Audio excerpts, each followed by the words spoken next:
¿Estás listo para sentir el verdadero terror? Dale me gusta, suscríbete y activa las notificaciones para sumergirte en lo inexplicable. Recuerdo que, en cuanto puse un pie en ese apartamento, algo se sintió fuera de lugar.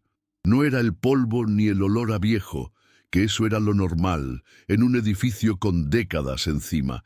Era una especie de silencio denso, como si el aire mismo estuviera más pesado que en cualquier otro sitio. Me mudé hace unos 6 meses, buscando un poco de paz después de un año caótico. Este barrio, con sus calles arboladas y sus casas antiguas, parecía perfecto. Un lugar donde el tiempo se movía más lento, ideal para la introspección y para, de alguna forma, empezar de nuevo. Nunca imaginé que esa tranquilidad aparente guardaría algo tan profundamente perturbador justo debajo de mis pies. No había nada en los folletos de la inmobiliaria que pudiera siquiera insinuar la carga que venía con el lugar. Mi apartamento está en el 2º piso, un espacio modesto pero acogedor, con ventanas que dan a un pequeño patio interior y otras a la calle. Justo debajo de mí, en el 1er piso, vivía una señora mayor. Nunca la vi, ni a la persona que me mostró el apartamento la mencionó con detalle. Solo dijo que era una residente de muchos años, muy tranquila. Al principio, su presencia era apenas un murmullo, el sonido ocasional de algo arrastrándose, una tos seca, cosas que uno asocia con gente mayor. No le di importancia. Mi rutina era sencilla: trabajo, casa, un poco de lectura. La vida en el barrio era calma, casi monótona, y eso era justo lo que yo buscaba, una burbuja de normalidad. Los primeros indicios de que algo andaba mal fueron sutiles, tan sutiles que al principio los descarté. Era el sonido, un maullido. No de un gato normal, no de esos que uno escucha en la calle peleándose por comida. Este maullido era agudo, áspero, casi como un quejido humano prolongado que venía directamente de mi techo, justo encima de mi recámara. La primera vez pensé que era el cansancio, que mi mente me jugaba una mala pasada, ya que acababa de llegar a casa de cenar con unos amigos y el agotamiento me pesaba en los hombros. Pero luego se repitió una y otra vez, siempre en las horas más profundas de la madrugada, cuando el silencio del barrio era casi absoluto. Era un sonido que te calaba los huesos, que te erizaba la piel sin que supieras por qué. Me levantaba de la cama, descalzo, y me acercaba a la ventana que daba al patio interior. La entreabría con cuidado y alzaba la vista hacia la azotea. Oscuridad, nada más. El cielo casi siempre estaba nublado, sin luna, solo la sombra difusa de la estructura del techo y las láminas brillando bajo la tenue luz amarilla del poste de la esquina. Intentaba convencerme de que era un gato callejero, de que había muchos por el barrio y que dormían en los techos o entre los tinacos de agua, pero no recordaba haber visto gatos merodeando en mi edificio y menos sobre mi departamento. Pero esa voz, ese maullido no sonaba como el de ningún animal que hubiera escuchado antes. Había algo en él, una especie de lamento que te hacía sentir una incomodidad extraña, como si algo no encajara. La segunda noche que lo escuché fue aún peor. Ya no era solo el maullido, era un sonido como de pasos ligeros, arrastrándose lentamente por encima de las láminas del techo, de un extremo a otro, justo arriba de mi cama. Me quedé inmóvil, conteniendo la respiración, escuchando con cada fibra de mi ser.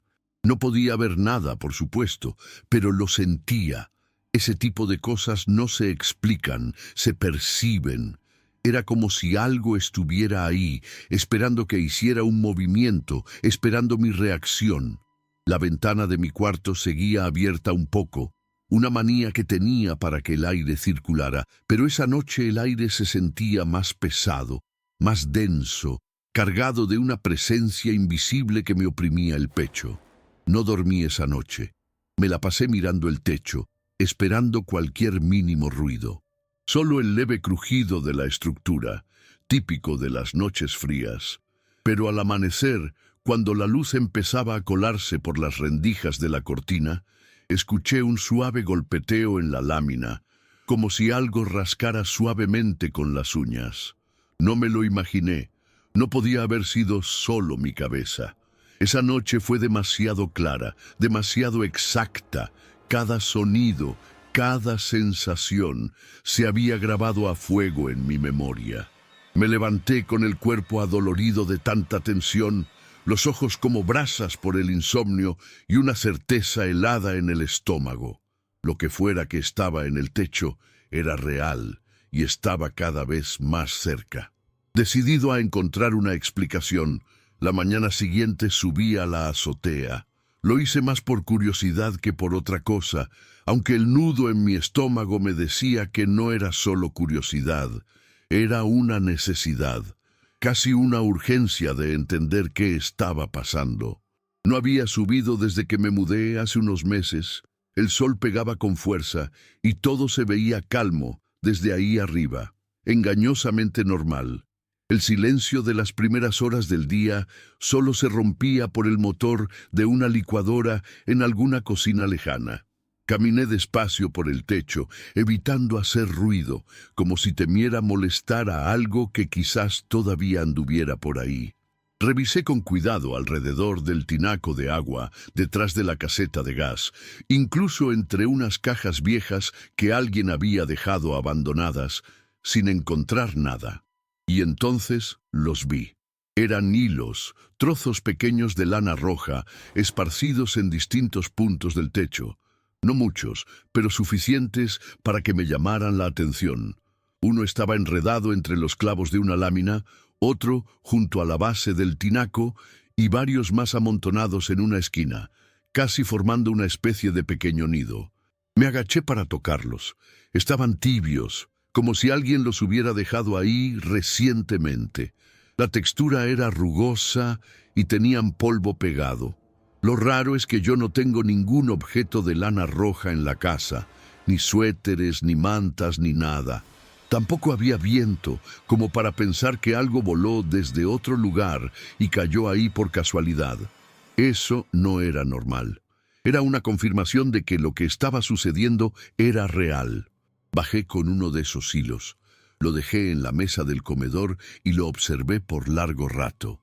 Cada vez me parecía más extraño, no solo por estar en un lugar donde no debería, sino porque tenía algo inquietante, como si no fuera simple lana, como si al tocarlo algo dentro de mí se estremeciera un poco. Esa tarde, mientras compraba en la tiendita de la esquina, aproveché para preguntar al señor que siempre barre la banqueta. Él vive ahí desde hace décadas y conoce todas las historias del barrio. Le pregunté si había visto gatos en los techos últimamente. «¿Gatos?», repitió frunciendo el ceño. «Pues no. Desde que la señora Marta murió, ya no se ven muchos por aquí.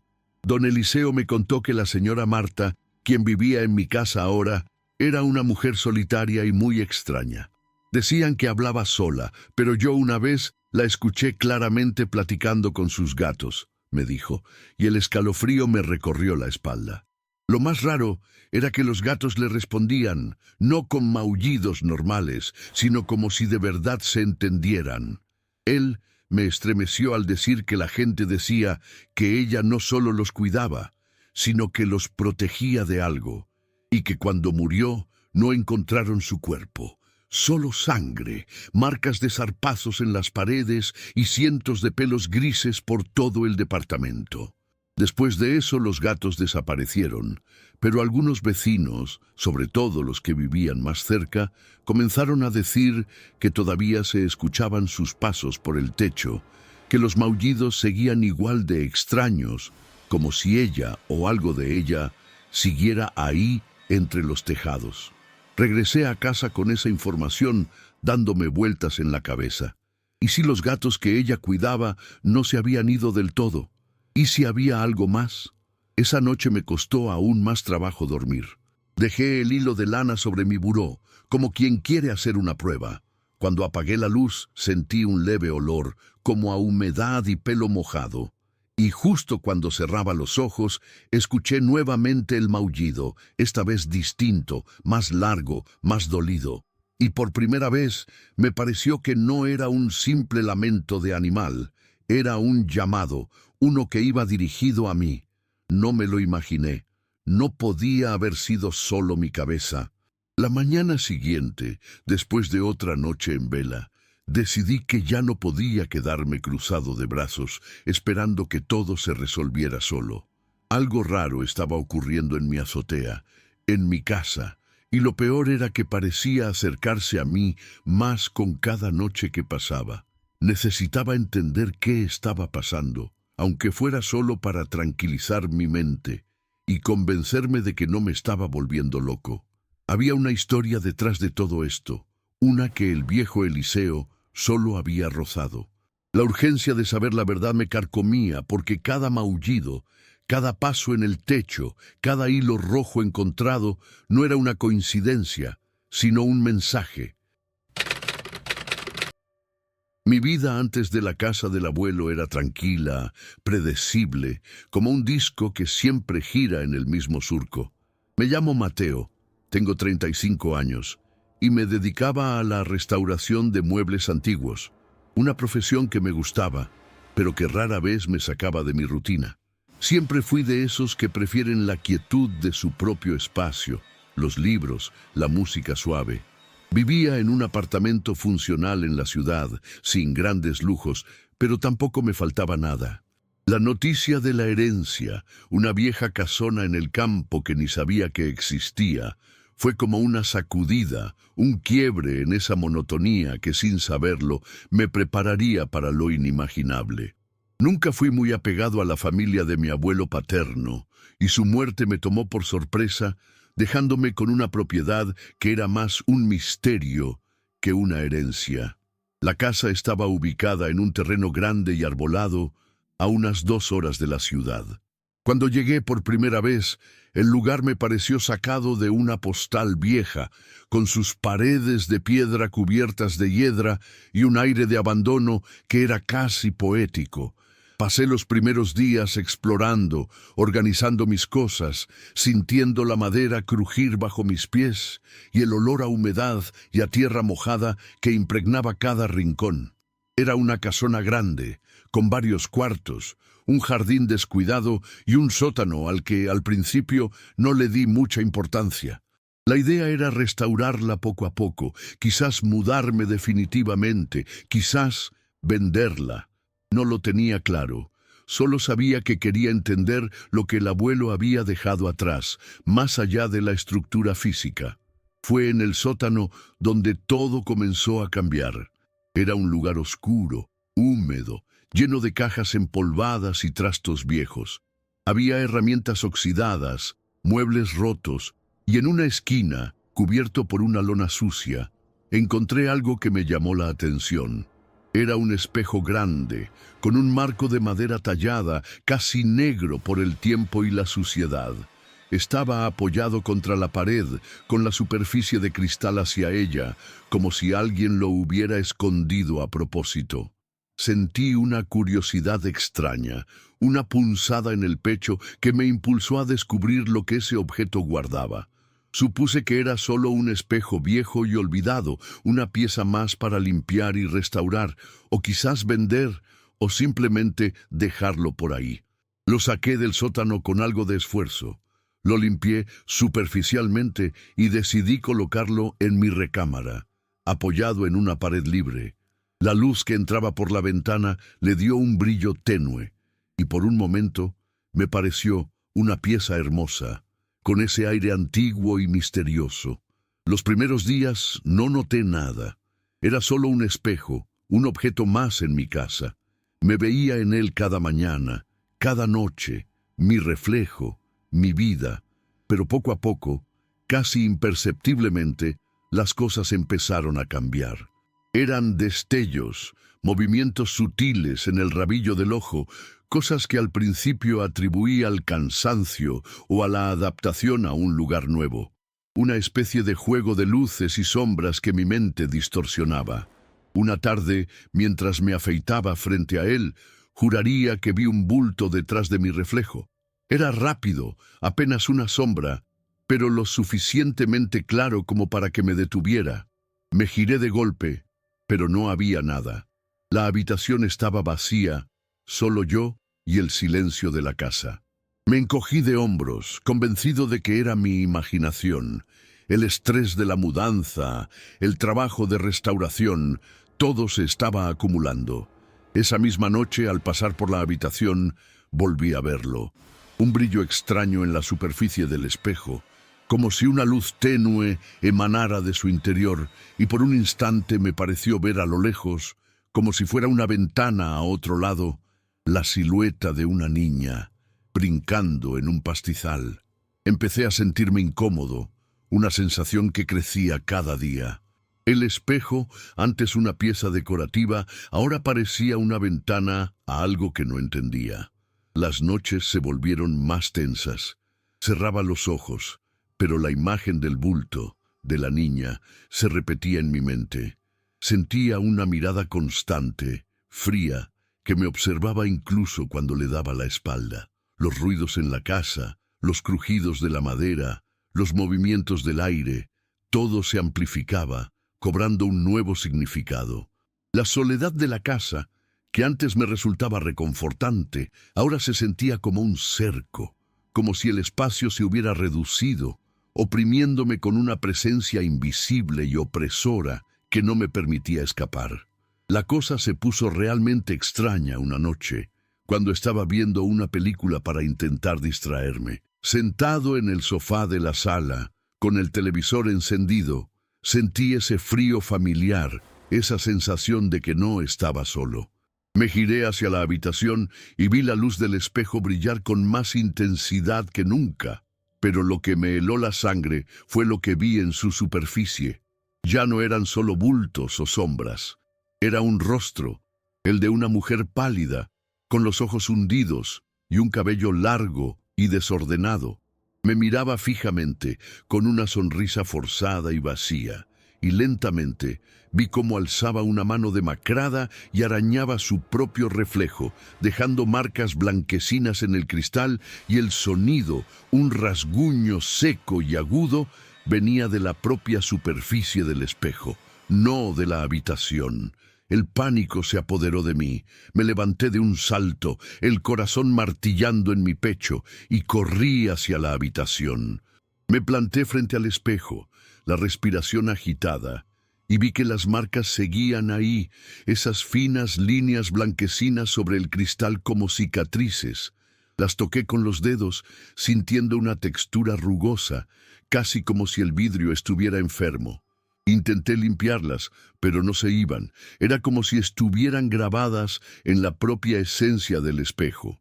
El aire en la habitación se volvió denso, pesado, con un olor a humedad y a tierra que me revolvía el estómago, y de algún lugar, un susurro frío y prolongado, que parecía decir mi nombre, se coló en mis oídos.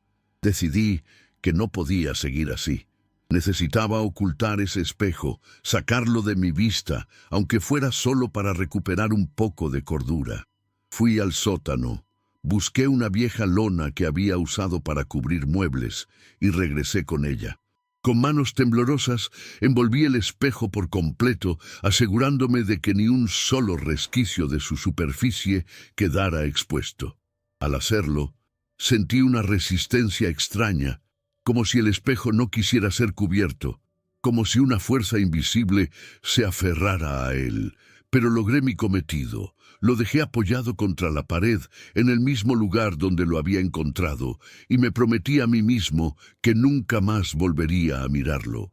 Esa noche, por primera vez en días, sentí un alivio tenue. Creí que todo había terminado, que el horror se había quedado atrapado bajo la lona. Pero me equivoqué. Al despertar, con la luz del sol colándose por la ventana, lo primero que noté fue un olor. Un olor dulzón y pútrido, como a carne en descomposición y flores viejas, que impregnaba el aire de mi habitación. Me levanté con cautela, buscando la fuente, y mi mirada se dirigió al espejo cubierto. La lona estaba levantada por una esquina, y de ese pequeño resquicio una luz roja y palpitante emanaba, y el olor se hacía más intenso. Me acerqué con el corazón en la garganta, la mente gritándome que no lo hiciera, pero mis pies se movían solos.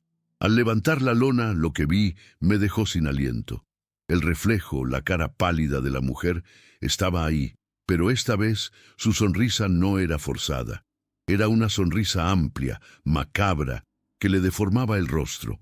Y en sus ojos, dos cuencas vacías, veía no solo mi reflejo, sino el de un ambiente desconocido, con paredes cubiertas de símbolos extraños y figuras borrosas que se movían en la penumbra.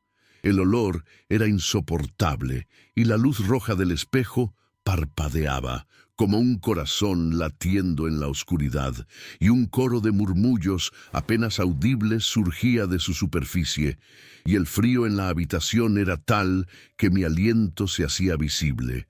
No supe qué hacer. El pánico me paralizó.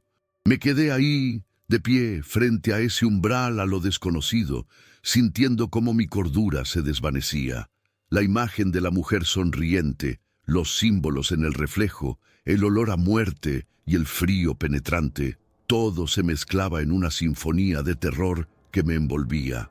Retrocedí lentamente, sin dejar de mirar el espejo, y salí de la habitación, cerrando la puerta tras de mí. Pero el reflejo de la sonrisa de la mujer se quedó grabado en mi mente, una imagen que no me ha abandonado desde entonces y que me acompaña en cada momento, recordándome que lo que vi no fue una ilusión, sino una verdad aterradora que me persigue hasta el día de hoy, incluso mientras intento contarlo. Mi nombre es Ricardo. Y esto que voy a contar sucedió hace unos 5 años, cuando la vida se sentía un poco más sencilla, sin las complejidades que el tiempo va acumulando. Siempre fui un entusiasta del senderismo y la naturaleza, de esos que disfrutan perdiéndose en el monte, sintiendo el aire fresco y el silencio que solo el bosque puede ofrecer. En ese entonces, yo tenía 20 y tantos, una edad donde la aventura y la adrenalina eran el motor de casi todo. Con mi grupo de amigos solíamos planear escapadas a lugares remotos, lejos del bullicio de la ciudad. El camping era nuestra forma de conectar, de desconectar, de recordarnos que aún había misterios por ahí, esperando a ser descubiertos o a descubrirnos, como resultó ser el caso. Esta vez, el destino elegido fue una zona de bosque denso en las afueras de la sierra, un lugar del que habíamos oído hablar por sus paisajes imponentes y su aislamiento. Unos lugareños nos habían advertido que no era un sitio para campistas inexpertos, que tenía su carácter y que había cosas que preferían no ser molestadas. Lo dijeron con una seriedad que nos hizo reír en ese momento, atribuyéndolo a la superstición rural, pero sus ojos guardaban una preocupación genuina que tiempo después me helaría la sangre. Nosotros, jóvenes y confiados, ignoramos las advertencias, pensando que eran solo historias para asustar a los turistas. Ahora miro hacia atrás y me doy cuenta de lo ingenuos que fuimos, lo ciegos que estábamos ante lo que nos esperaba. Llegamos al anochecer, armamos las tiendas bajo la luz de las linternas y encendimos una fogata. El aire era fresco, el cielo estaba estrellado y el silencio al principio era tranquilizador. Comimos, charlamos, contamos chistes, disfrutando de la camaradería. Todo parecía perfecto, la aventura que habíamos planeado. Pero a medida que la noche avanzaba y el fuego disminuía, los sonidos del bosque se hicieron más evidentes. El crujir de las ramas, el ulular de los búhos, cosas normales, pensé. Y entonces lo escuchamos. Al principio fueron risitas, suaves, intermitentes, como las de niños jugando. Nos miramos confundidos. No había pueblos cerca, ni otras tiendas de campaña que hubiéramos visto. «Serán excursionistas», dijo uno de mis amigos, intentando sonar convincente. Pero el sonido continuó y se hizo más claro, más cercano, Risas infantiles, seguidas de murmullos incomprensibles. Se nos puso la piel de gallina. Nos levantamos, linterna en mano, y nos adentramos un poco en la oscuridad que rodeaba el campamento. ¡Hola!, grité con la voz temblorosa. Silencio. Solo el eco de mi voz en la inmensidad del bosque. Regresamos a la fogata, nerviosos. La atmósfera había cambiado. Lo que antes era tranquilidad, ahora se sentía como una amenaza. Apagamos las linternas y el fuego, que antes era una fuente de calor y seguridad, ahora era lo único que nos separaba de la densa oscuridad que nos envolvía. Esa noche nadie durmió realmente. Cada crujido, cada susurro del viento nos ponía en alerta. Nos turnamos para vigilar, mirando hacia la oscuridad que nos rodeaba, esperando ver algo, cualquier cosa que explicara lo que habíamos escuchado. Pero no vimos nada, solo las sombras danzantes de los árboles, que parecían estirarse y contraerse como figuras distorsionadas en la penumbra. El aire se sentía más frío de lo normal, a pesar de la fogata, y un olor extraño, como a tierra húmeda y algo dulzón, casi pútrido, comenzó a impregnar el campamento, un aroma que no pertenecía a la naturaleza que nos rodeaba y que me causaba una profunda náusea. Al amanecer, con la luz del sol colándose entre las ramas, el miedo disminuyó un poco, pero la tensión seguía ahí. Guardamos las tiendas y nos preparamos para el día, intentando racionalizar lo sucedido. Seguro era otro grupo, repetíamos, sin estar del todo convencidos. Nos pusimos las mochilas, listos para iniciar una caminata por los senderos cercanos. Pero antes de dar el primer paso, mi amigo Carlos gritó. Había estado buscando su navaja suiza, que siempre llevaba consigo y no la encontraba. Revisamos nuestras mochilas, nuestras cosas, y lo que descubrimos nos dejó helados. Varios objetos personales, cosas pequeñas como llaveros, encendedores, un pañuelo de mi mochila, habían desaparecido sin dejar rastro aparente en el campamento. La búsqueda de los objetos perdidos se convirtió en una obsesión. No tenía sentido que desaparecieran así, en medio de la nada. Revisamos el área alrededor de nuestras tiendas, los arbustos cercanos, cada rincón que se nos ocurrió. Y fue entonces cuando mi amigo David los encontró. Estaban colgados en las ramas de un árbol alto, a unos 50 metros de donde habíamos acampado, casi imperceptibles a simple vista. Mi llavero, el encendedor de Carlos, el pañuelo y algunas otras cosas más. Pero no era solo eso. Cada objeto tenía un pequeño nudo peculiar en el hilo que lo sujetaba, y en algunos, como mi llavero, había un símbolo extraño, como un espiral toscamente tallado, algo que nunca había visto antes y que me generó una sensación de inquietud. Nos acercamos con cautela, el corazón martillando en el pecho. Los objetos se balanceaban suavemente con la brisa, y ese olor dulzón y pútrido que habíamos sentido la noche anterior era ahora más fuerte, casi nauseabundo. Intentamos descolgarlos, pero el hilo parecía pegado a las ramas. No podíamos cortarlo con nuestras navajas. Era como si la misma madera del árbol se resistiera a soltarlos. De repente, las risas infantiles volvieron. Esta vez más claras, más cercanas, como si los niños estuvieran justo detrás de los árboles, observándonos. Nos giramos de golpe, linterna en mano, pero de nuevo no había nada, solo la inmensidad del bosque que se extendía ante nosotros. El pánico se apoderó de nosotros. Olvidamos los objetos, olvidamos la caminata. Solo queríamos salir de ahí. Corrimos de vuelta al campamento, recogimos nuestras cosas a toda prisa y emprendimos el camino de regreso al coche, sin mirar atrás. La sensación de ser observados era abrumadora, palpable. Sentíamos que las risas nos seguían, que se colaban entre los árboles, que nos rodeaban por completo. No hablamos, solo corríamos, con el corazón en la garganta, la respiración agitada y un miedo visceral que nos corroía por dentro. El sol comenzaba a bajar y la idea de que la noche nos alcanzara en medio de ese bosque nos impulsaba a ir más rápido. Cuando llegamos al coche, el alivio fue inmenso. Saltamos dentro, cerramos las puertas con seguro y arrancamos sin mirar atrás. Condujimos por la carretera polvorienta a toda velocidad, sin importar los baches ni las curvas. No nos detuvimos hasta que estuvimos lejos del bosque, en la autopista, bajo la luz de las farolas y el sonido de otros coches. Fue entonces cuando nos permitimos respirar, cuando el miedo empezó a ceder, dejando una sensación de vacío y una pregunta que nos atormentaría por mucho tiempo. ¿Qué había sido aquello? ¿Qué eran esas risas, esos objetos, esa presencia? Los días siguientes fueron una nebulosa de confusión y ansiedad. Intentamos olvidar lo sucedido, atribuirlo a la imaginación, al estrés, al cansancio.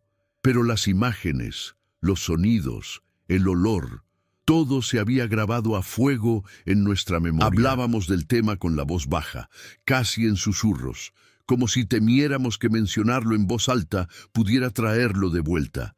La risa de los niños nos perseguía en los sueños, y cada sombra, cada sonido en la noche, nos hacía revivir ese terror que habíamos sentido en el bosque. La naturaleza, que antes era nuestro refugio, ahora se sentía como una amenaza, como un lugar que guardaba secretos inconfesables y que de alguna manera nos había elegido. Años después, el recuerdo de esa noche sigue tan vivo como el primer día. Ninguno de nosotros ha vuelto a acampar en un lugar remoto. La experiencia nos cambió, nos dejó una marca, un miedo que no se va, que se clava en lo más profundo de nuestro ser. Nunca encontramos una explicación lógica. Los lugareños, a quienes consultamos después, solo nos miraron con esos ojos sabios y cansados y dijeron: «Les advertimos, hay cosas en el monte que es mejor no molestar», y quizás tenían razón. Quizás hay secretos tan antiguos como el tiempo, entidades que no entendemos, que solo esperan el momento, la oportunidad, para recordarnos que no estamos solos, que no somos los únicos que habitan este mundo, y que su existencia es tan real como el miedo que aún siento al recordar la risa de esos niños. Mi vida siempre ha girado en torno a la belleza de lo viejo, a la historia que cada objeto arrastra consigo. Me llamo Isabela, tengo 42 años y soy restauradora de juguetes antiguos. Mi taller, que también es parte de mi casa, está lleno de piezas de otras épocas, osos de peluche descosidos, trenes de hojalata oxidados, marionetas con hilos rotos. Para mí, cada uno tiene un alma, una historia que merece ser contada y preservada.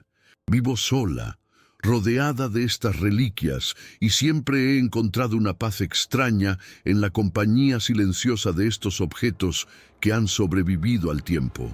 Mi trabajo es delicado, requiere paciencia, meticulosidad y un ojo para los detalles que la mayoría de la gente pasa por alto.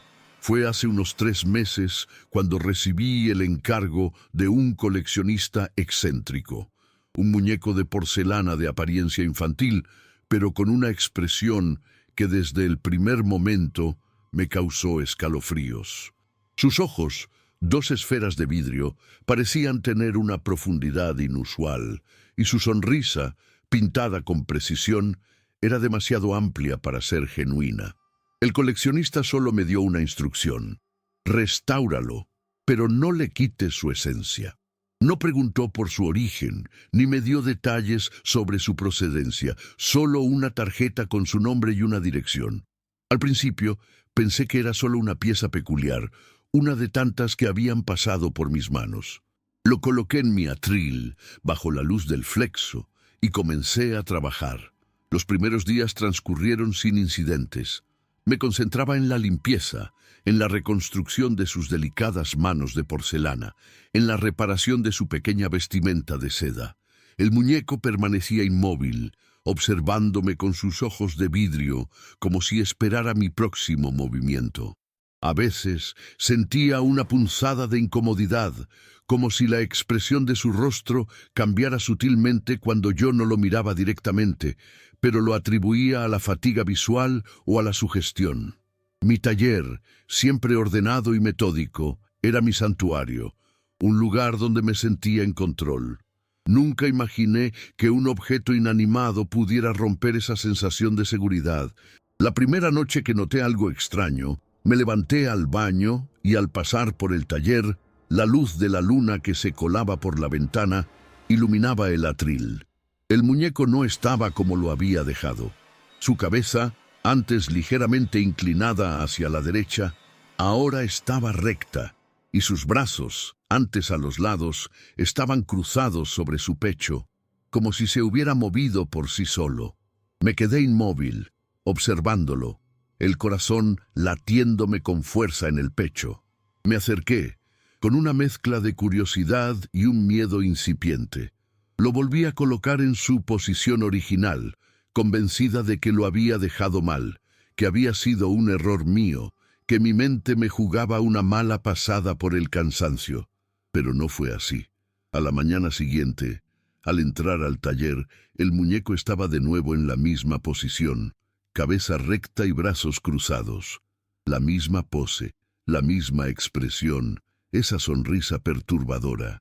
El aire en el taller se sentía más frío de lo normal, a pesar de que la calefacción estaba encendida, y un olor sutil, como a polvo y algo indefiniblemente viejo, llenaba el ambiente.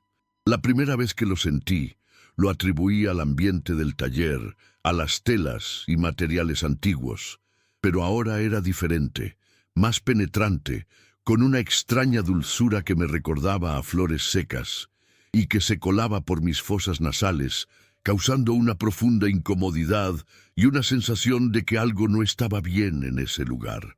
Decidí poner a prueba al muñeco.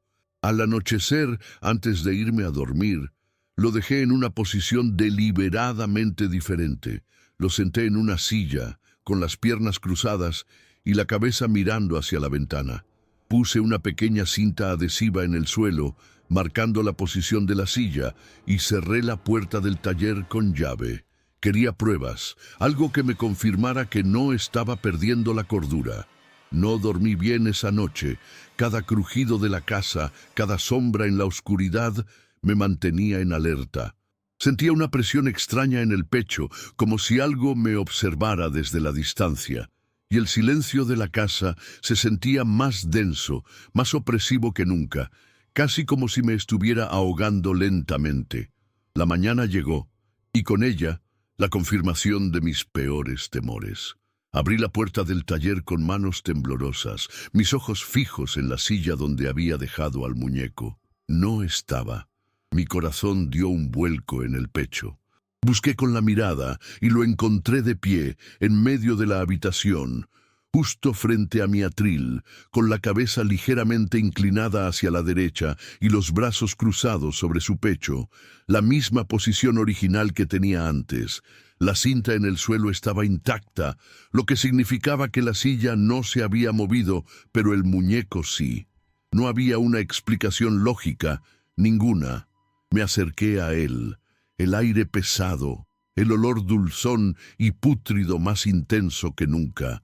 Con manos temblorosas alcé la mano para tocarlo y sentí una calidez extraña que emanaba de su porcelana, como si tuviera vida, como si estuviera tibio.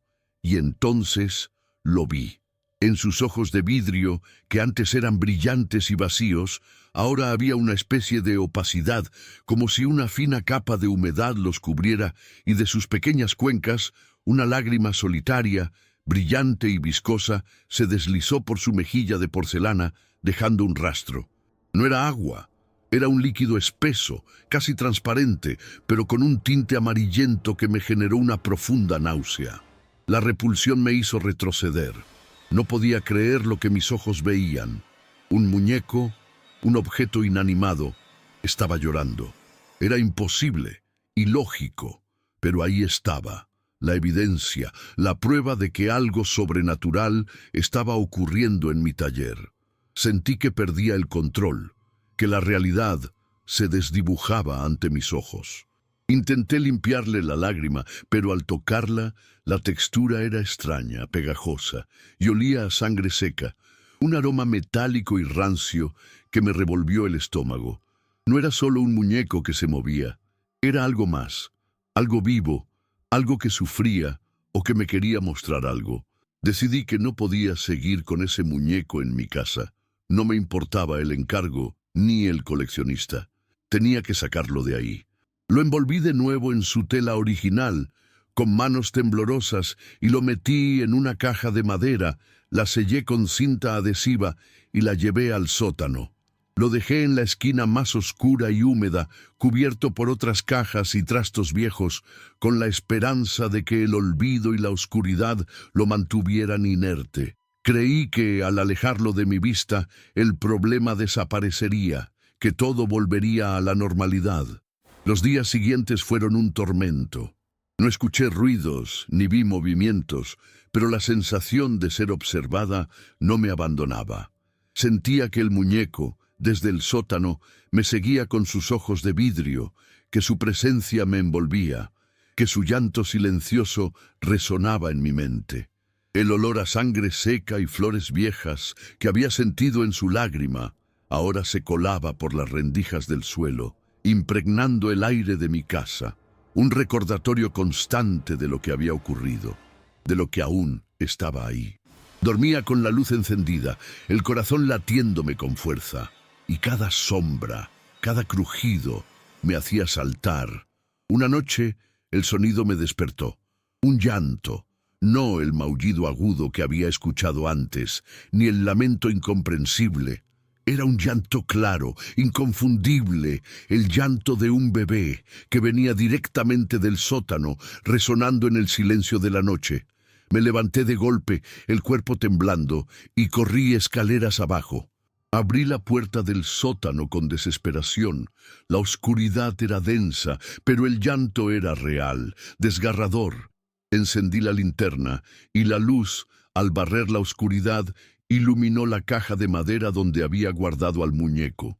La tapa estaba abierta, y desde su interior, el llanto de bebé, ahora mezclado con una risa gutural y oscura, parecía emanar, y el muñeco, ahora en cuclillas dentro de la caja, me miraba con sus ojos de vidrio, que brillaban en la oscuridad como ascuas vivas, y la misma lágrima viscosa, pero ahora de un color rojizo intenso, se deslizaba por su mejilla.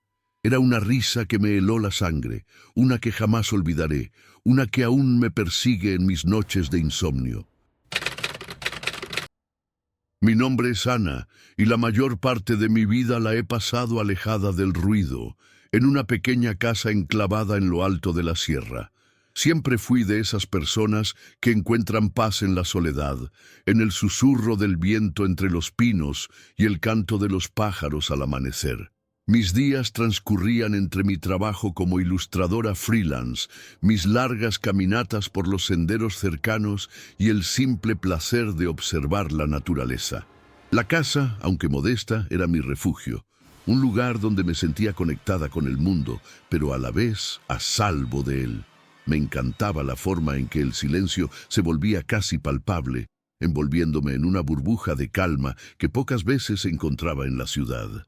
Pero esa calma se rompió hace unas semanas, de una forma que aún hoy me cuesta asimilar. Todo comenzó una noche de tormenta. El cielo se había cerrado de golpe, con nubes densas y un viento que soplaba con furia. Me senté junto a la ventana, observando cómo la naturaleza se desataba, algo que siempre me había fascinado. El primer indicio de que algo no andaba bien fue el sonido. La lluvia caía con una fuerza ensordecedora, golpeando el tejado y las ventanas con una intensidad que vibraba en mis huesos. Pero al mirar hacia afuera, noté algo extraño. El suelo de tierra, las hojas de los árboles, la mesa del jardín, todo estaba seco. Ni una sola gota de agua visible, a pesar del diluvio. Me quedé pegada a la ventana, observando, confundida. El sonido de la lluvia era inconfundible, el golpeteo constante, el murmullo de miles de gotas. Pero visualmente era como si la lluvia no existiera. El agua parecía caer, pero se desvanecía antes de tocar cualquier superficie. Era una ilusión, pensé, un efecto óptico extraño causado por la luz de la luna o la densidad de las nubes. Intenté convencerme de que mis ojos me engañaban, que el cansancio me jugaba una mala pasada. Pero una parte de mí, esa que se aferra a la lógica, no podía ignorar la disonancia entre lo que oía y lo que veía. La noche avanzaba y el fenómeno continuaba.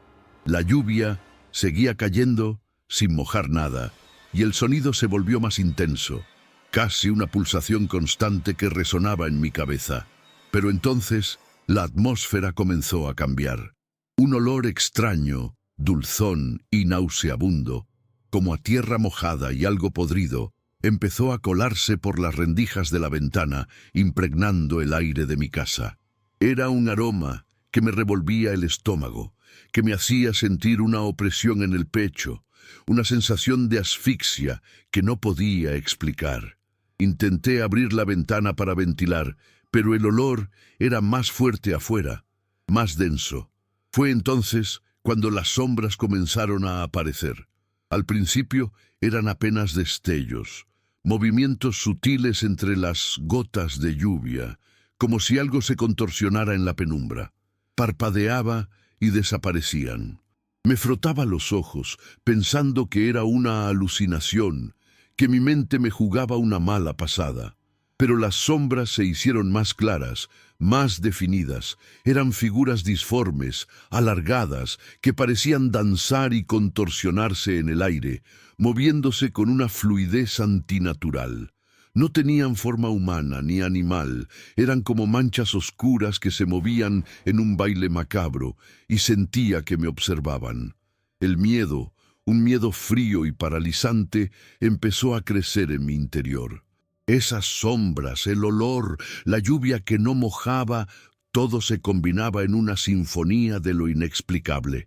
Me alejé de la ventana, el corazón latiéndome con fuerza, buscando refugio en la oscuridad de mi sala. Intenté encender la luz, pero la electricidad parpadeó y se apagó, dejándome a oscuras, solo con el sonido ensordecedor de la lluvia falsa y el eco de mi propia respiración agitada.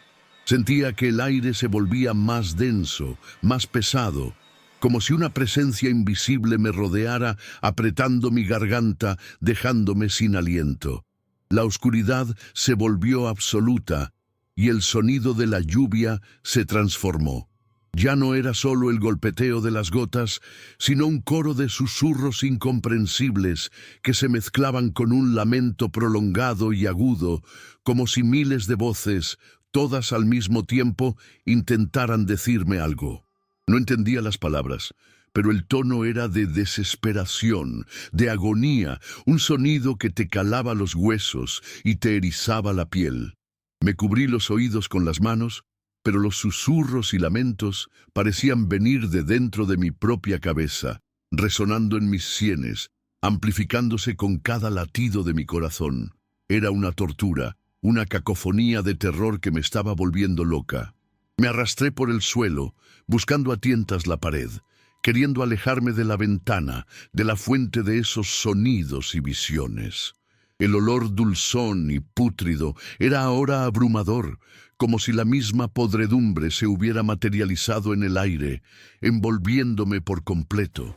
Sentía una presión en el pecho, una sensación de frío que me calaba los huesos a pesar del calor de la noche, y entonces lo sentí, un roce, frío, ligero, como una brisa helada que me acarició la pierna. Salté gritando, intentando encender la linterna de mi celular, pero mis manos temblaban tanto que no podía encontrarlo. Cuando finalmente logré encender la linterna, la luz, aunque débil, me dio un respiro. Barrí la habitación con ella, buscando la fuente del roce, pero no había nada.